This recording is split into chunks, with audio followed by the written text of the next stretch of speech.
Hey, it's Christopher, and you're listening to the super fantastic, above average racing spectacular. Hey, everyone. Welcome. We're back. And this is with a brief hiatus that we had as the NASCAR Monster Energy Cup Series 2019 season in full swing. Daytona 500 come and gone. We're heading down south, Atlanta this week, and triple header action, Truck Series, Xfinity Series, Cup Series. But for whatever, let's get started. And Daytona 500 action. A lot of criticism is going to come out of Daytona. And for those who've watched, not exactly the most exciting race. I mean, it's been better. I liked how Jeff Gordon put it over in the broadcast on Fox towards the tail end, which was just a war of attrition there at the end. But like I said, this was one of the most exciting Daytona 500s in recent memory. Okay, Jeff. Hall of Fame driver, legendary, salty to earth guy, but that thing was far from... I saw bits and pieces of it. I didn't see the whole thing in its entirety, but... lady friend and I are watching, and we said, I tell her, well, let's watch the last 10 laps. That's truly one of the most exciting features of the race is the final 10, and Daytona for all the marbles and drivers, that sense of urgency. They're out there, want to scoop the victory. We're there 2 hours later. It's just complete nonsense. I think the sport, NASCAR as a body, has to do a lot better job at just getting these restarts off cleaner, better finishes, and not exactly not an entertaining race by any means. And that's just, again, I've never been a big fan of Talladega Daytona. I think I've said on this program many times that I'm not huge on Daytona, not huge on Talladega. I've never been, never will be. I think these tracks are entertaining. They're a spectacle. They're meant to be entertaining. But the value for me ain't there, and never has been. I've never been a big fan of superspeedway racing. You look at past Daytona 500s, some controversies. You look at the Monday night Daytona 500 with Matt Kenseth wins, Montoya into the jet dryer. Trevor Bayne winning in 11, the upset of the century from some people. Well, Trevor Bayne not even in nowhere to be found this year. And you had the eventual winner, Denny Hamlin, and his heroic photo finish with Martin Truex Jr. in 2016. Very similar to that here. Not quite a photo finish, but Denny Hamlin's a two-time winner of the 500. Unlikely as it is, and Hamlin, this guy went winless last year. Struggled in the playoffs, just looked really out of sync for most of the year. At times, as I said, the four-car stable last year, cream of the crop is, without question, as our good friend Tony Schiavone would say, Kyle Busch. And then you had a strong effort from Erik Jones. Gets his first career win last year.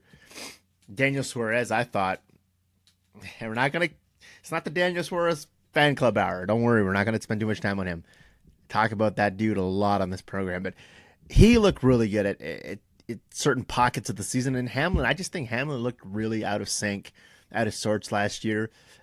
Kind of put together a nice a run there in the playoffs toward the end when all the marbles were not to be contested for any longer. But so he wins the second 500, as we said, 16 photo finish with now teammate Truex Jr. Was kind of a teammate back then too, satellite team. Front row, furniture row. I'll always get front row and furniture row mixed up from time to time. Too many rows, too many fronts. So 19, he wins this. This is his first win since Darlington of 2017, Southern 500 winner. Only the second driver, and it's an interesting tidbit here in Joe Gibbs Racing's long storied history to be a two-time winner of the 500. Hall of Famer Dale Jarrett the other. The Interstate Batteries 18, number 93 in 1993. Him in the Dale versus Dale show. Everybody remembers that legendary call. Ned Jarrett on CBS at the time, calling his son final laps against Dale. We all remember that. So pretty elite company to be in there with, Mr. Dale Jarrett, Denny Hamlin. And I'm really surprised that these are the only two guys to ever win the 500 for JGR. And you had some big names in the past champions, Bobby Labonte, Tony Stewart, Kyle Busch. Kyle Busch, for whatever reason, can't put it together. Matt Kenseth, another championship driver. He's won the 500, but never for JGR.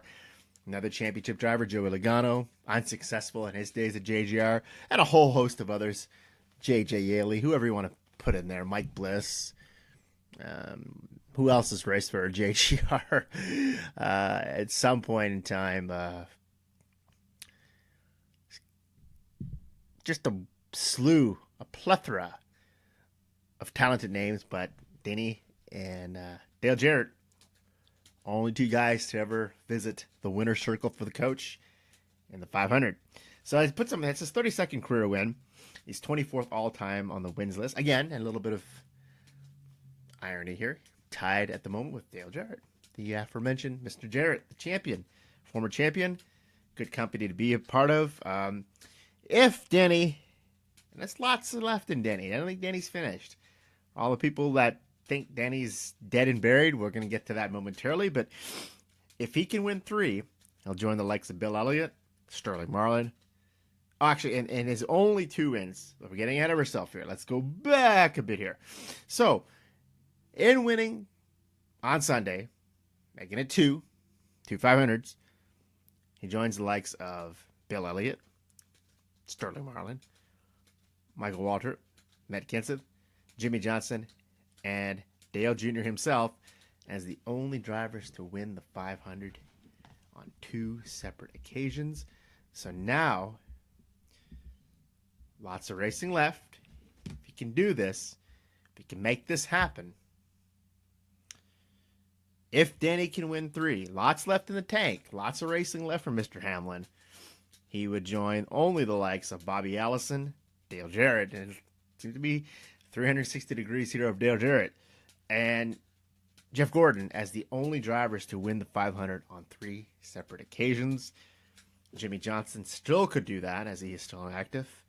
As for the others, no longer active in the sport, Denny, I'm telling you. So the Hall of Fame debate kind of swirls around guys like Denny. Denny's been around a long time. The face of JGR, longest tenured driver there.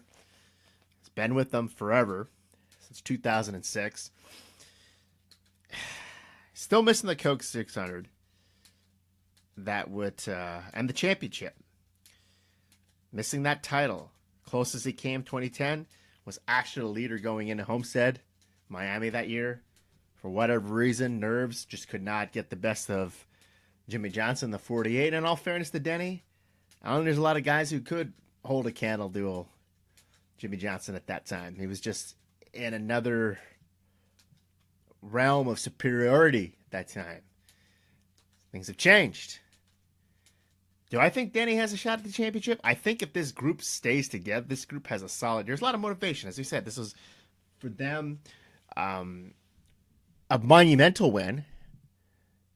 J.D. Gibbs, who unfortunately is no longer with us, he died in December,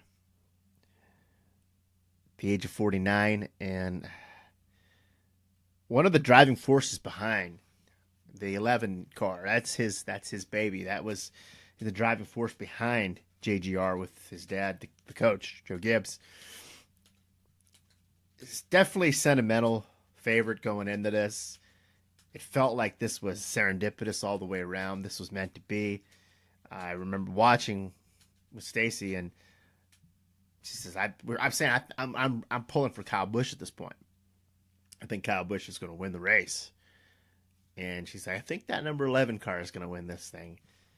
And car number 34, sentimental favorite for her and I. Didn't quite make it, but great run from Michael McDowell. More on him later. But Denny Hamlin pulls it out. Pretty popular win. Denny really didn't win. First time in his career didn't win a race last season. So anyone mad at this? I don't think so. Any reason to be mad at this? Absolutely not. Denny Hamlin, I think this is a statement win for him. This is a win that, despite the rise of Christopher Bell, which we're going to talk a lot about Christopher Bell, Deserves to be in a Cup ride. Should be in the Vine family car. Should he not? Kyle Busch. We know Kyle Busch. We know what he's made of. Super fantastic driver. Probably the best driver on the circuit right now. Him and Kevin Harvick, the big three. You know, he's in there with a stable of two drivers that have the championship crown and a sensational young driver in Erik Jones. Where does Denny fit into this? Denny's the elder statesman here now. Denny's the longest tenured driver of this roster. Give credit where credit's due. Denny, I think this win could be a big momentum shift for this team. The 11 car, tough break last year. Mike Wheeler, and they had success together. They made the playoffs, Mike Wheeler and Denny Hamlin, but just never could quite recapture. We haven't seen 2010 Denny Hamlin in a while. We may never see 2010 Denny Hamlin again. But what's left? You know, with the emergence of Christopher Bell, it's going to come up all season long. Where does the card shake out? Where is Denny Hamlin driving in 2020? I'd say it'd still be this 11 car. But Christopher Bell is obviously is Cup ready. Is this something that's more for 2021? We know Kyle Busch has been in the news that he believes he's all but going to return to JGR for foreseeable future. Just putting the pen to paper, as he put it. Erik Jones, what happens to him? Martin Truex Jr. This is the quagmire this team is in. What are they going to do with a budding star like Christopher Bell? Is he a good fit for the 11? What happens to Denny? Does Denny get a chance to take his talent somewhere else? Continue his career somewhere else? And we've seen this, and it's nothing out of the ordinary. This is the landscape we're in at this point in time, where a lot of the great drivers don't finish their career with where they started.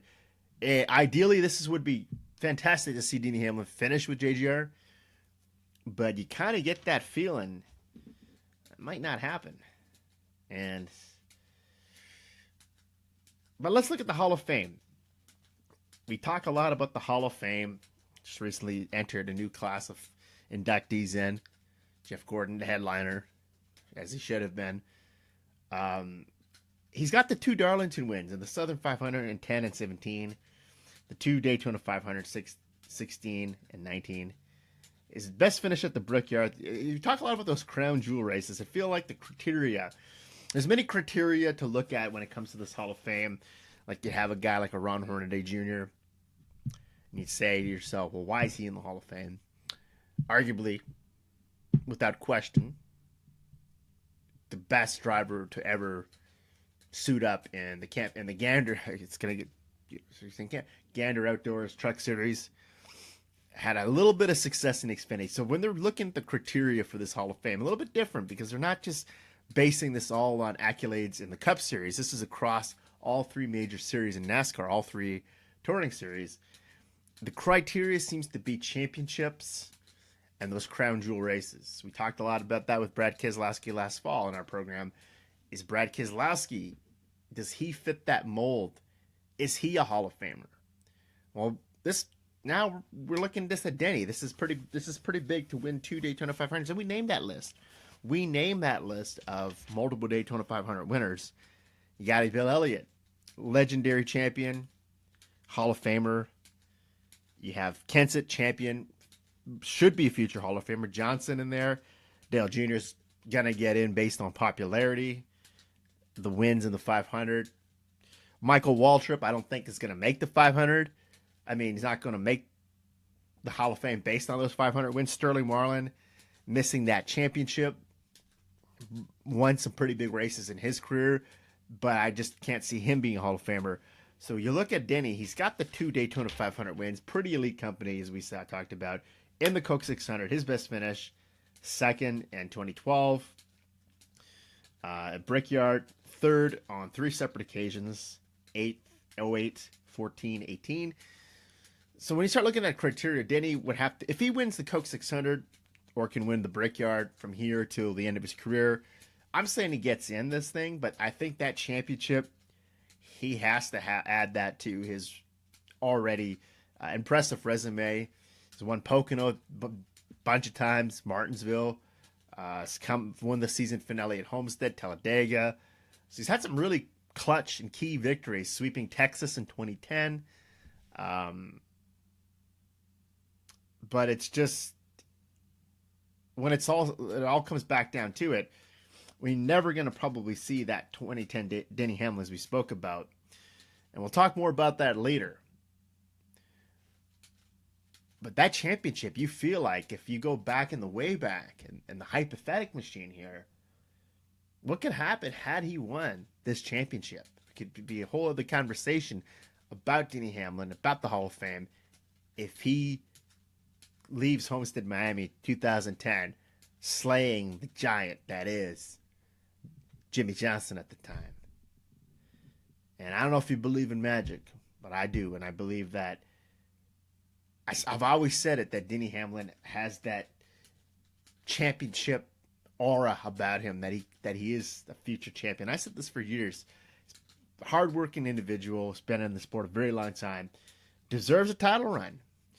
Could this be the year he gets that championship? He is 38 years old. This is a critical year, as I said, the rise of Christopher Bell.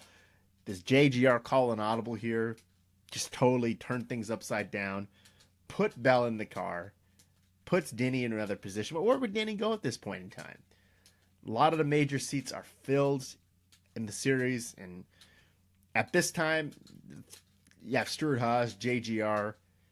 Those are the two teams, top teams. Penske. I don't see those two teams making any driver changes to their lineup anytime soon. So where really would Denny wind up? So critical year for him. I think performance is going to be at an all-time high.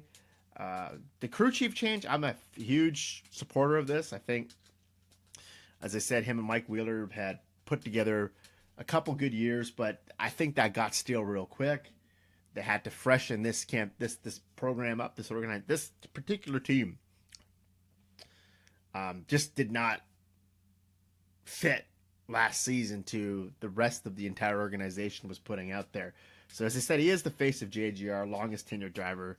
He's been driving for them since 2005, but 06 was his rookie year in Cup. 2017 was a down year for these guys. And 2018, was a really down year. You know, they were eliminated from the playoffs from the first round of the 16, but he put up a strong performance following eliminations at the last 7 races, 3 top 5s in those final 7 races, 2 runner-up finishes, and now it just makes you think, where do you go from here? As I said, 2010 Denny Hamlin, perhaps we might not see this guy ever again. I just feel like for the longest time, that dictated his career, was how was he going to rebound from this, and he never quite got over maybe losing that championship, and it was his. He left Arizona 2010 in the lead, and just what could be. So on to what's next for him. Strong run. I think you just don't. This team's success is going to be really, the bar is going to be set the next 5 to 6 races. So he's a winner in Atlanta. He's won in 2012, but that was when this race was run on Labor Day weekend under the lights. Vegas, not a lot of success there. Phoenix, he's had some success. California. So this is going to dictate the pace, where this team winds up. And fresh starting with the new crew chief, Christopher Gephardt, and he wins his second career race as a crew chief. But he's worked with Hamlin. He sat on the pit box for him, was a top 5 at Richmond in the fall of 2017. This crew chief here, he's had a lot of success in the Xfinity Series with Erik Jones, 4 wins. They had 4th in the standings. Has won races in 17 with Ryan Preece, Hamlin, and Jones. And look at Ryan Preece. Ryan Preece is a good example here. But and also another historic staple here, JGR. 1-2-3 finish. The first time we've had a 1-2-3 finish in the 500 since 97. That's at Hendrick. Good old Jeff Gordon, Terry Labonte, Ricky Craven. He was doing some was a guest analyst for Fox. I don't know if that's a permanent role for them, but Bobby Labonte and him were in the studio during the 500. So JGR, I think, if you the 1-2-3 finish says a lot about this team. That this team is, I think, the team that is on everyone's radar. This is the team that set the barometer, and this is the team you're going to have to beat going forward. Any combination of the four. Martin Truex Jr. didn't have a great Daytona 500. But to say that he's going to finish poorly every week, come on. I predict that team is going to come out of the gate slow, the 19 car. I don't think he's going to reach the heights he reached quite yet with Furniture Row. As you look into an article recently I read about the demise of Furniture Row, that this team was basically on borrowed time. They had were pretty close to shutting down in 2015. Got some help from Bass Pro. The 500 energy deal took a lot out of them. But whatever the case may be, whatever you want to believe, I have my thoughts what happened there. But I don't think he said the transition from this is pretty seamless, as it is, as we said, for many times in this program, and I think it's well documented. A satellite team, pretty much the same team, different number, same car. So Kyle Busch here, second runner-up finish in the 500, his best finish in the 500 since he was third in 2016. I really need displeasure. Seemed in the post race to be, I'd say content. I think you're never content with the runner-up finish, but good starting spot for him. One of the big three. Strong effort for JGR. So Kyle Busch, a second place run here. Erik Jones, damaged car, would work his way back into contention. The last time, he's the winner the last time the Touring Series was here in July. The Under the Lights, 2018. So he's third in the 500. So Jones, again, perseverance, persistence, looks dead in the water pretty much. Beat up race car, finds his way to get in position there, comes home in third place. Good finish for him. Good way to set the pace. So JGR leaves Speed Weeks. Chest pumped out. They are just a lot of swagger, a lot of good vibes here. I think this team is going to be difficult to compete with. We'll have to see what the four teams can do, Stewart-Haas and Penske. So Joe Logano, segue to Penske here, fourth place finish. So the 2015 Daytona 500 champion comes up short here. Really had a shot at this, and lots been made about Joey Logano this week and Michael McDowell, and I'm not going to read too much into it. We'll touch on it here momentarily, but so the biggest story coming out of here, but this is the second consecutive year that he's finished fourth in the 500. He was sixth. This is a really crazy pattern here. He was sixth. So duplicate finish in 17 and 16, wins it all in 15, crowning achievement. I think that's what really set the standard for Joey Logano to become the champion in 2018. What's going to be remembered for in this 500 is the dust-up he had with Michael McDowell following the conclusion of the race on pit road. McDowell comes career best finish at fifth. Pardon me, the fourth is his career best. But fifth, good, fantastic finish for McDowell, and his best finish with front row racing, front row motorsports. And Logano kind of plays the spoiler role here and comes up and confronts McDowell on pit road, questioning his loyalty to the brand Ford, the manufacturer. And this is a disappointment for Ford, who his new debut, the Mustang at the 500. Not what they expected. Had pretty fast cars in Speed Weeks. A lot of high expectations for this team, for the four teams to perform well at Daytona. Didn't quite work out that way. Logano very upset with McDowell, and McDowell defends his positioning in this and says it's not his job, and it really isn't. He doesn't work for Penske. He doesn't work for Stewart-Haas. He felt not obliged to help them, despite racing the same manufacturer, to push these individuals to the front and play the role of good soldier and help them capture the checker flag. He's right. I don't think there's anyone that's going to fault McDowell here. In restrictor plate racing, in the super speedways, you have to try to form alliances toward the end of the race. And as you said, the commentators, Waltrip and Gordon and Mike Joy speak of in the Fox broadcast is 10 laps to go, 5 laps to go, it's every driver for themselves. He shouldn't be obliged, or he's not obligated by no means to work with Logano. No, we're not teammates. And even if they were, he's in the same position Logano is, and that's to take the checkers. If he's there to push and front row motorsports, I give them a lot of credit. This team has been around a long time. Underfunded to an extent. I know Bob Jenkins, the owner, has got a lot of support. It's always maintained sponsorship. This team has really never seemed like they were on the verge of ever extinction, but they're nowhere near the resources or the level of Penske, of Stewart-Haas. They're just missing that. But they're just missing that one intangible to take them to the top, or to be a competitive team. And that may never happen for Front Row.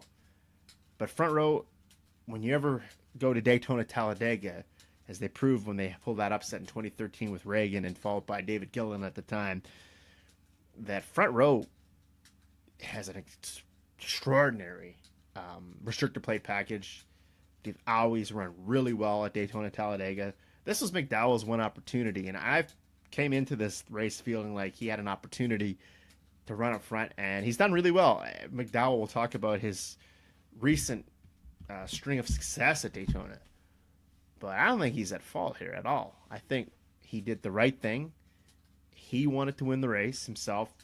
Maybe he's not used to it. I know the criticism's going to come. He's not used to running up front. He has no business being up there. This was Atlanta where we're going, Las Vegas coming up, Auto Club Speedway, Martinsville, wherever, that he might not be in this position. He might be running in the 20s, the 30s, whatever the case may be. But this is his one opportunity to win. And he seized it. And I see this race, car 34. I was kind of rooting for car 34 for various reasons. But I don't think Logano is in the right here. I think Clint Bowyer also complained that he didn't go with him on a restart or whatever the case may be. That, and almost implying and insinuating he was the culprit for causing that big wreck at the end at lap 200, which sent this into extra time. And I'm not having any of it. I think McDowell is there to race for Front Row Motorsports and to race his race, get himself to victory, and I think he didn't do anything wrong. So 5th place, as we said, finished for Front Row. First top 5 for this team since Chris Buescher at Daytona in July of 2017. It's first top 5 for McDowell, since Daytona in July of 2017. And the first top 5 for Front Row since Chris Buescher finished in the top 5 at the Bristol Night Race in 2016. That was the year where he pulled that upset victory at Pocono, as you all remember, in the fog. So McDowell, as I said, extraordinary record at Daytona recently. He's at 16 career starts, never won here, as he says, never won a cup race. 2 top 5s, 6 top 10s, and 4 top 10 finishes in the last 6 races at Daytona. So this dates back to the Levine family racing when he raced there. Just whatever reason or another, seems to have a real liking for Daytona. He seems to be doing really well here lately. We'll see what happens in July when this team goes out there. I think it'd be retribution if they can at least be competitive, maybe have a shot at the win in July. Talladega's coming up in the spring. You can't fault him. As I said, he's not there to help the rest of the team. I'm not sure that would have made a big difference had he pushed Logano to the front. In the end of it all, it's going to come down to mano a mano, Logano versus McDowell. Who's going to win it? You're in it to win it for yourself, and I just can't really side with Logano on this one.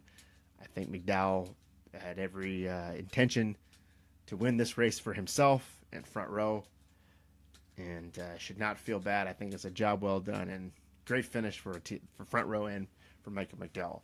That guy was really rooting for at the end, and I saw the 13 car was in the picture, in the top 5 picture, and it's a tough spot for Ty Dillon. As Ty Dillon finishes 6th in this race, second career top 10 finished. Came at Daytona last year. in July. So top 10, sixth place, ties his career best here. 91 career starts, so not exactly great numbers. You look at Ty Dillon's numbers, and he's not racing for his grandfather here. He's racing for Germain Racing. A little bit of a technical alliance with RCR. The whole RCR organization has struggled. It's well documented. Has not really had fast race cars in quite some time. I was really crossing my fingers, pulling for Ty Dillon to squeak out that top 5 finish, but nonetheless, he comes home 6th. Good, solid run for him. Really can hope for better results for that team this year. I think they're making progress each and every year. This is his 3rd season with the team. Struggled mightily, and he looked really good at some point when he was in his Truck Series run and Xfinity. I thought when you put the two brothers together, Austin and Ty, I thought there was more of an upside with Ty than Austin. And Austin's kind of on to win the 500 Daytona. Not this year. Tough break for this year, but wins the Coke 600. So he wins 2 of the biggest races you can for his first career starts. That's how you do it. If you're going to do it big, then that's how you do it. Ty Dillon just hasn't quite, for whatever reason. I don't know if it's the equipment. It's just whatever the case may be. It's not quite had the success that a lot of people forecasted for him. Tough break. It's a good 6th place finish. I think it's a good step in the right direction. This team, I think they will improve this year. I think they will have a few more top 10s. I don't know about the top 5s. We'll have to wait and see for that. But I know I can't see them being denied too much this year. I think they have a lot of optimism in place here. They have they're just, I think they're going to be a lot better than most people would expect them to be, but we'll just have to wait and see for that. And I think I was really pulling them for at the end. I thought top 5, come on, get that 13 car, just one more spot. So Kyle Larson comes in 7th here. Ties career best at Daytona in the 500. It was 2016. Despite the slow start, Chip Ganassi did not have fast cars at Speed Weeks. They just did not look right all week. Kurt Busch did not have a great race either. So he's fortunate to finish 7 here. Kyle Larson, disappointment in the playoffs last year. Disappointing season. So Chip Ganassi's in that positioning going in forward now. They're one of those teams we think people are going to keep their eye on and say, well, when are they going to get it right? I don't know if they're going to get it right. It just doesn't look really good right now. 7th place finish. Not, given the circumstances, I think you're leaving as a 7th place finish.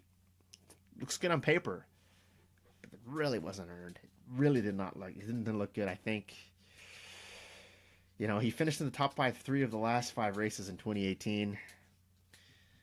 There's a lot of room for improvement for this team, and I think they're gonna get better. But it is critical for them. I think they have to bounce back from disappointment, and we're gonna have to wait and see with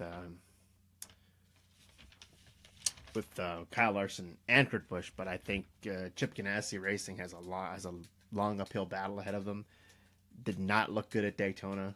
Did not do what they thought they could have done, but to walk away with a 7th place, I think it's a moral victory for them. But that's not quite what you're in the business for, a moral victory. So Ryan Preece, rookie of the race, tremendous run, 8th place finish. JT Giordi has had it's been red hot at Daytona recently. Speaking of teams that have figured the Daytona and restricted plate racing out, super speed racing, it's definitely JT Giordi Racing. So highest finish run for the rookies, 8th place run here. First career top 10.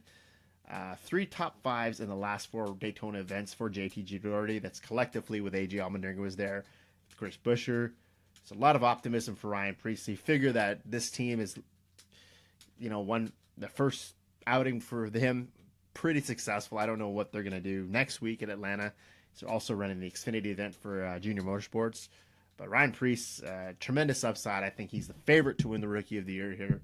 Nothing on Denny Hamlin, but I just think there's more of an opportunity for him. I think he's going to make this team a little bit better than, it's nothing on AJ Allmendinger. I just think that got stale, and this team needed to shuffle the deck, and they're going to take the chances here and see what Ryan Preece can bring to the table. But it's a good run for him.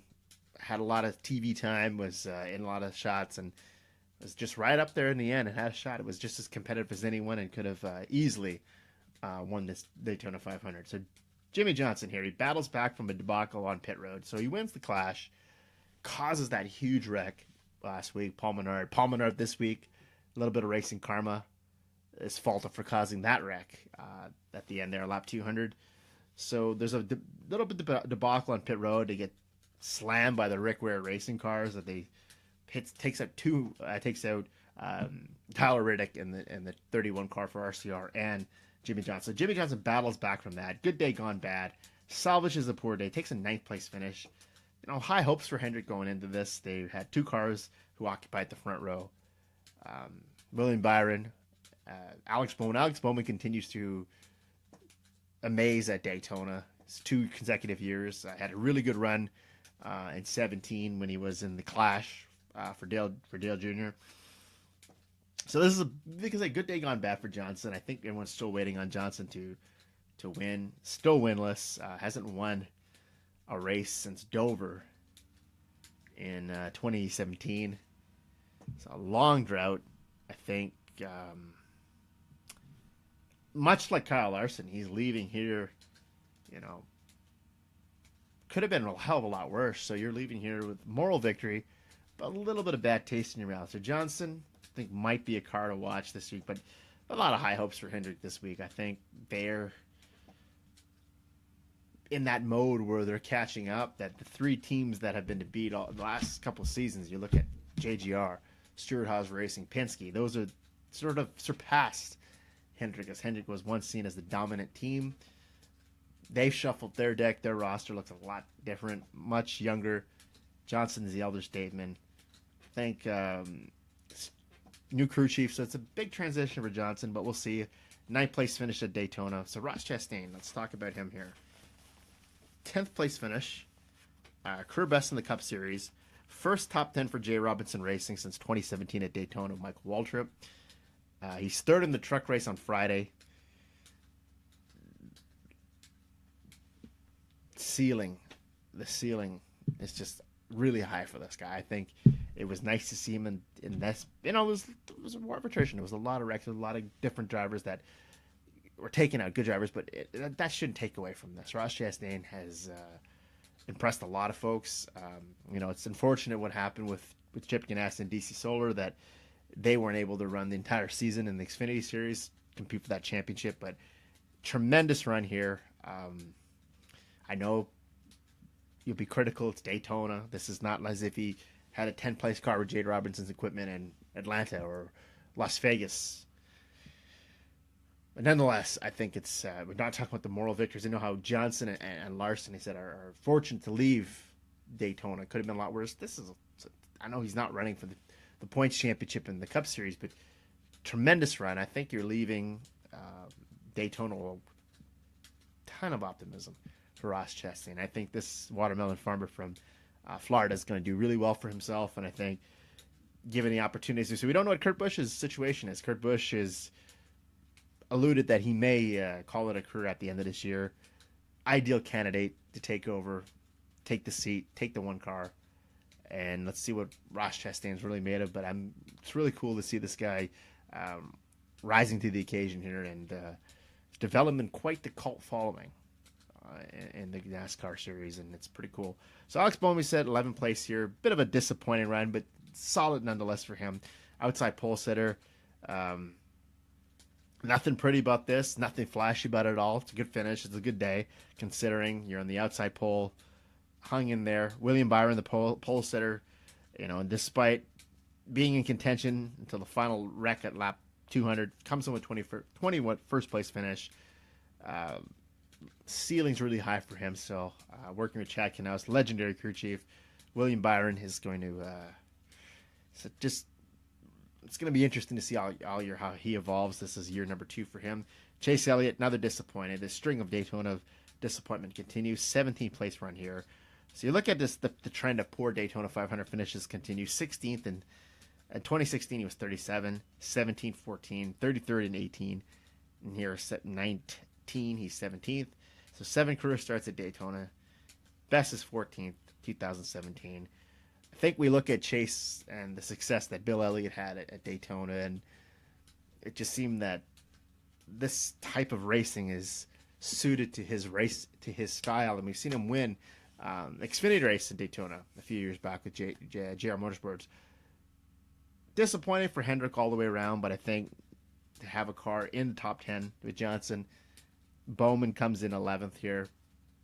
Not terrible finishes, but I think, again, this is not seen as a premier team anymore. This is a team that's transitioning, and I think if you're looking at a rebuild and where this team could be in 3 to 4 years, it could be the dominance of the Hendrick of old that we've seen, but not a good finish for these teams at Daytona. And Brad Keselowski, so we're gonna segue to this. And Keselowski, so poor quality car, whatever the case was. The effort was just not there. Gets caught up in a wreck on lap 188. Still finishes 12th. Is this the win or is this the fail? I don't know. Just did not look impressive at all. Seemed to be a lot slower than his two teammates, Joey Logano and Ryan Blaney, and even the satellite team that they provide ton of assistance to, the Wood brothers. Paul Menard looked like he even had a better car than Keselowski at some points in Speed Week. So it's a bit disappointing, a bit discouraging, but Keselowski had won at Atlanta a couple years back, so we're going there. We'll just see what Keselowski can put forward in the next few races here. As I said, he's another driver who was seen as a championship favorite last season, and just for whatever reason had an exit in the playoffs, pretty early exit, never really rebounded from that. So I think Keselowski is I would think this is a win for him to finish 12th, considering this could have been a lot worse. That just had no speed. This car had no speed. So if you're leaving Daytona 12th, it's a win. And Parker Kligerman, here you go. Heroics for him. I think this guy deserves another shot with somebody. He's only 28 years old. I'm going to put him over. I don't know why he's doing TV. He's got a colorful personality. That's great, but I think he deserves one more shot with a big team and a team that has the resources to compete week in and week out. And this is a guy I think you got to look at still next year. If there's a team that needs a driver to fill a seat, I think he's someone that we shouldn't close the book on. Heroics in the Thursday race, the Twins, a lot of help from Kyle Busch, his former employer.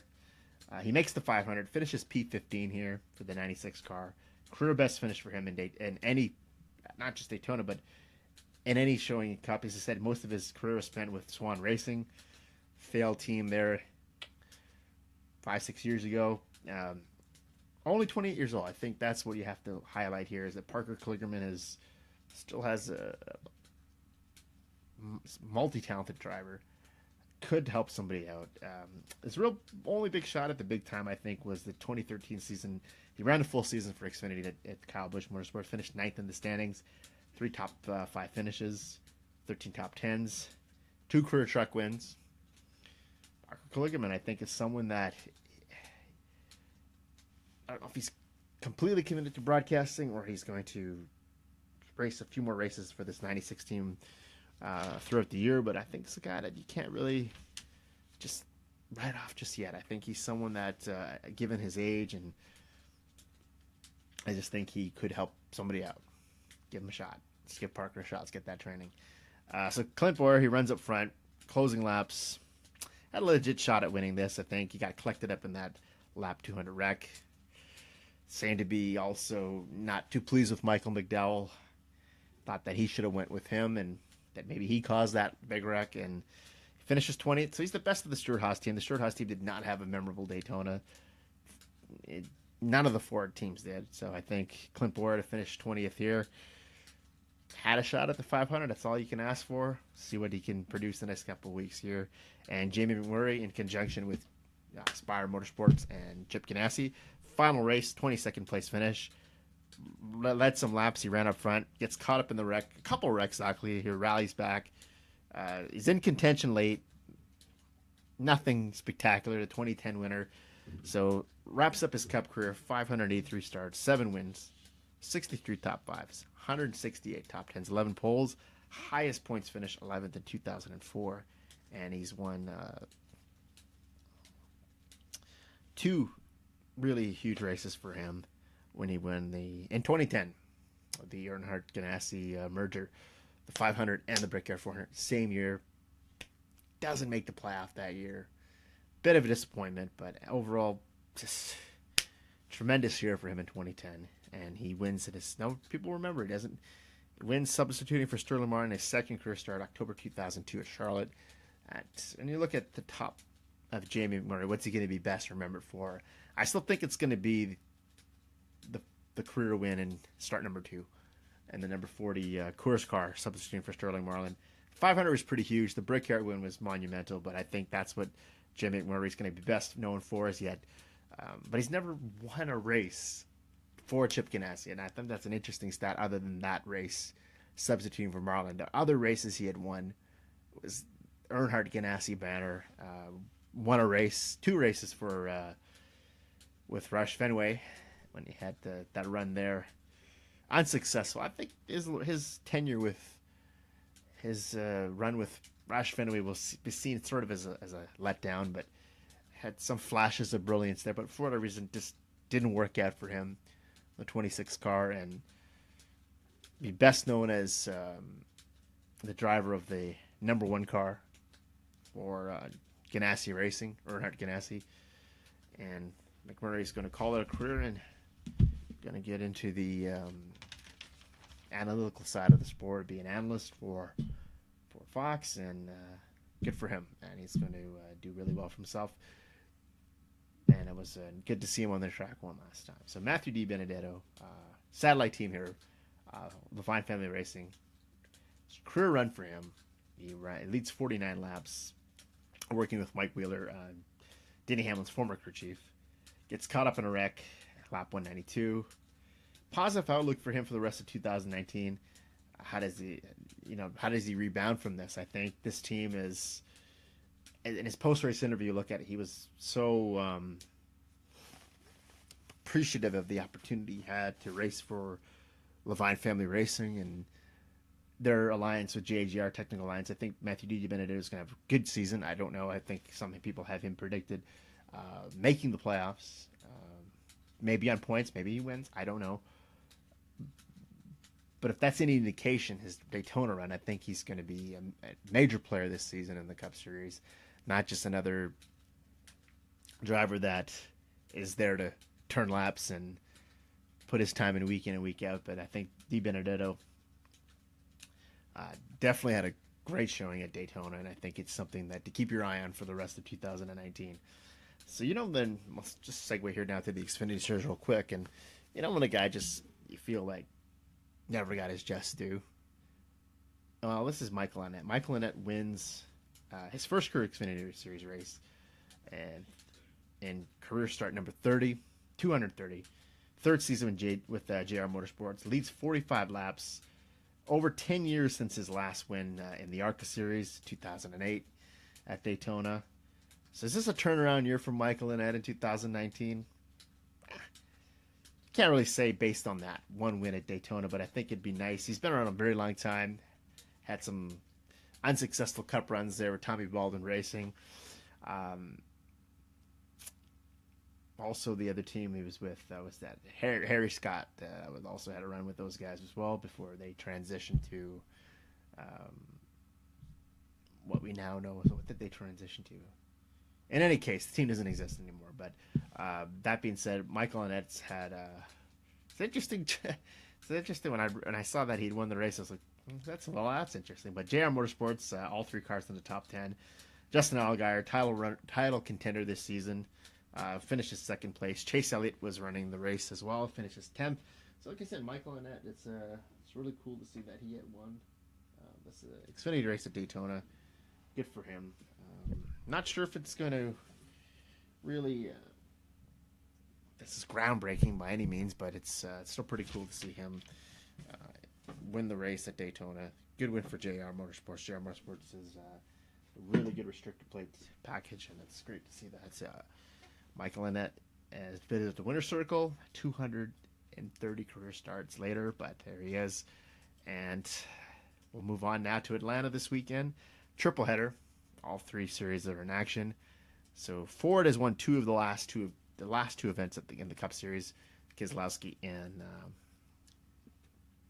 17 and in 18, Kevin Harvick. So 5 drivers I think to keep your eye on as we wind down this episode here. Also, quickly before we continue about Atlanta, Jeff Green. Jeff Green finishes 7th in the race at Daytona. I know he's had some success in recent years at Daytona. No more now as a starting park guy, but I mean, dominant champion back in the early 2000s, the Nesquik car, number 10, Greg Pollux. I think shout out to him to finish 7th. It's pretty cool to still see Jeff Green in the Xfinity Series after all this time. I know gets criticized a lot for this as a starting park effort, that he has no business being out there, degrading himself. One-time honorable champion now. Just Morgan Shepherd gets the same rap, you know. Why is he still out there? These guys still have the passion to do this. Let them do it. It's pretty cool.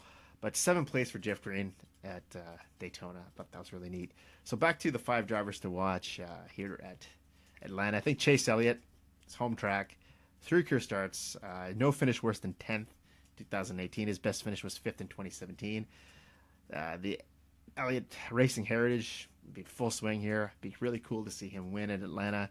We know that track is his home track, and Bill Elliott has won there as well. His dad, Hall of Famer. So I think Chase is in that position where in the intermediate tracks he's found his groove. He has 5 top 10s in the last 6 intermediate tracks. Huge win at Kansas last year in the playoffs. I think he's one to keep your eye on, and I think Chase Elliott, this would be a great momentum booster to the number 9 car and the whole entire Hendrick team. So if I look for him to have a strong run, if not take the checkers at Atlanta on Sunday afternoon. Jimmy Johnson, so 27 career starts here, 5 wins, 14 top 5s, 16 top 10s. He won back-to-back races here, 15 and 16. Speed Weeks was a little bit of a letdown for this, but this is a rebuild for this team. I think Johnson, brand new sponsorship, brand new crew chief, hasn't won since 2017. This is a driver who desperately would like to get back into the winner's circle, and I think has all the tools to get there. Bit of like I said, Speed Weeks was rough on him. This could be a big rebound for him. Hasn't won since Dover in June of 2017. My goodness, I think he's due. I think he's still someone to watch. Anytime Jimmy Johnson is at Atlanta, he seems like and I think, that's not long ago where he was 15, 16. That's not incredibly long ago. I think the Hendrick cars could have a slight advantage here.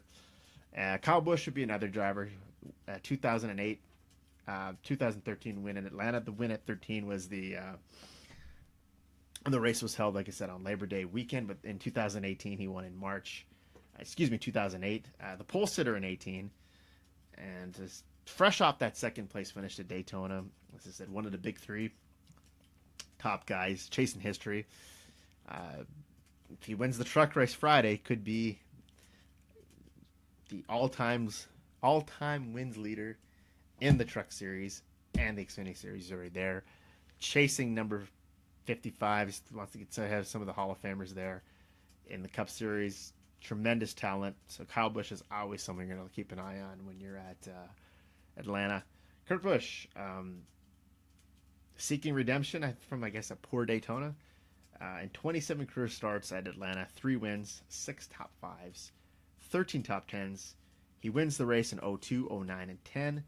Since his win in 2010, he's at 4 top 5s in the last 9 races and 7 top 10 finishes in that stretch of those 9 races. Kurt Busch would like to get on the good foot. His new team put the Monster Energy number 1 car in the winner's circle, get that team for Chip Ganassi in the right direction. Disappointing Daytona for him.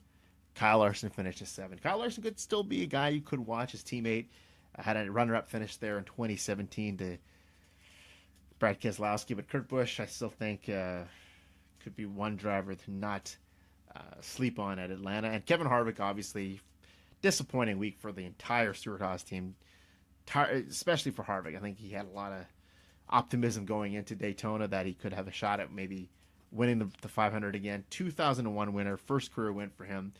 Legendary battle with Jeff Gordon. Who could forget that? That was I think, his 2nd career start for RCR and the 29 car. Defending race winner, he won this race in 2018. He's finished no worse than 9th in the last 4 races. This is where he started his trend last season to win 3 races, 3 consecutive races a year ago. Sweet, maybe could recapture some of that magic he had from a year ago. And but he's also another interesting stat for him. He's won at least one race in the first 4 events in 4 of the last 6 years. So this Harvick tends to come out of the gate swinging. Don't think he's going to be in any precarious position for too long. And I think Atlanta is a great track for him. And I still remember that 2001 race. That is a great race. And I think that's when Kevin Harvick, you look back now and what a resume he has. Tremendous talent. So that is going to do it for this week. I think we're going to wave the white flag on this episode. So pretty interesting week. I think the takeaway from Daytona is they got to get that race. The racing action has to be a lot better come July, I think, for a return to Daytona. See what mistakes here in February can be corrected in July. And I think it wasn't a great 500. It just really wasn't. I think I can't say anything positive.